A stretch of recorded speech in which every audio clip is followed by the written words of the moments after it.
یک شبه آن رنج که مادر کشید در دو جهانش نتوان برکشید.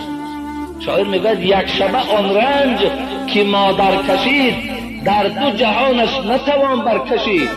یک شبه رنجی که مادر، یک شب بیداریه که مادر برای ما و شما بیداری میکنه، یک شب قدر شما زنده داری کردین، 3 روز دیگه خواب عیدت دادین.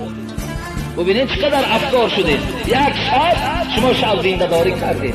هر شب کار مادر همین بود. هر شب هر ساعت تو بیدار میشدی، از جاش که نوازشت میکرد، نگاه میکرد، شاید یگان مرچه گزیده و شاید یگان پشه در اومده باشد، گهوارای تو را میکشد، تازه میکرد، آلوفته میکرد و تو را میخواباند. تو را چی بلا شده است که پدرت حرمت نمیکنی؟